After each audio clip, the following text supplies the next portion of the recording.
Pence warns North Korea of U.S. resolve shown in Syria, Afghan strikes. U.S. Vice President Mike Pence warned North Korea on Monday that recent American military strikes in Syria and Afghanistan showed President Donald Trump's resolve should not be questioned, but Pyongyang vowed to continue missile and nuclear tests. After a huge display of missiles in Pyongyang and a failed North Korean missile test during the weekend, U.S. officials praised China for stepping up efforts to rein in North Korea, Beijing's neighbor and ally.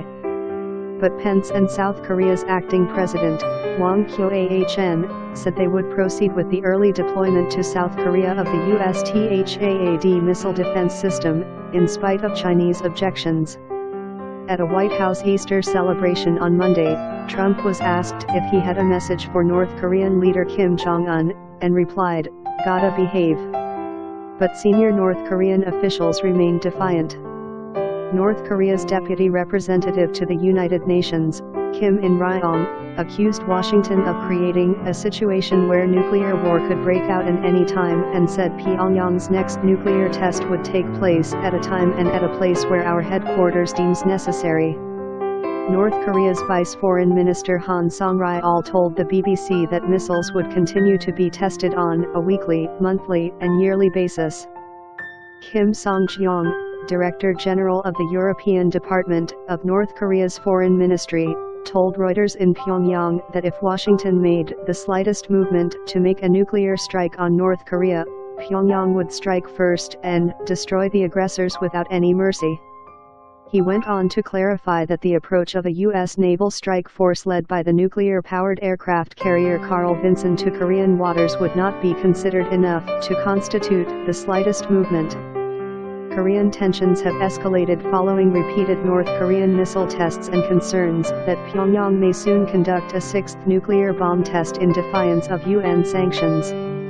Washington is increasingly worried about North Korean efforts to develop a nuclear-tipped missile that could hit the U.S. mainland.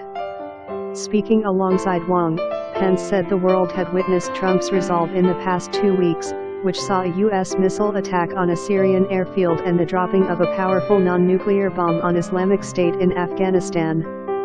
North Korea would do well not to test his resolve or the strength of the armed forces of the United States in this region, Pence said on what was his first stop of a four-nation Asia tour intended to show that Trump is not turning his back on the increasingly volatile part of the world.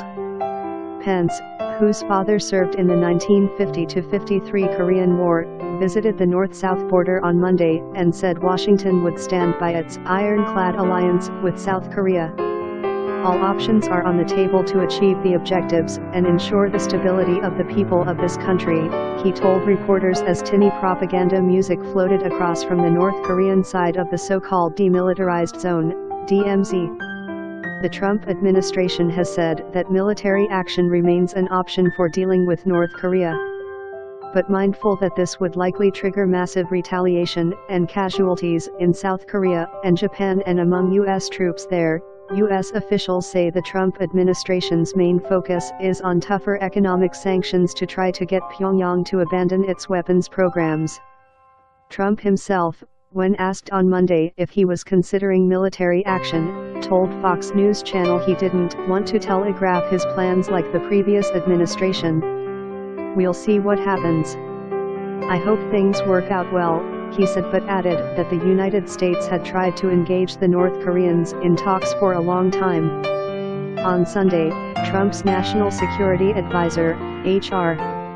McMaster, said that the United States, its allies, and China were working on a range of responses to North Korea's latest missile test, citing what he called an international consensus to act. He indicated Trump was not considering military action for now, despite the dispatch the carrier group. U.S. officials say tougher sanctions could include an oil embargo, a global ban on North Korea's airline, intercepting cargo ships and punishing Chinese banks doing business with Pyongyang. They say greater Chinese cooperation is vital. No red lines.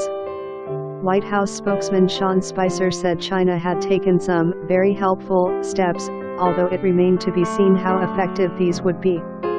Asked if Trump had a red line on North Korea, Spicer said the president did not believe these worked.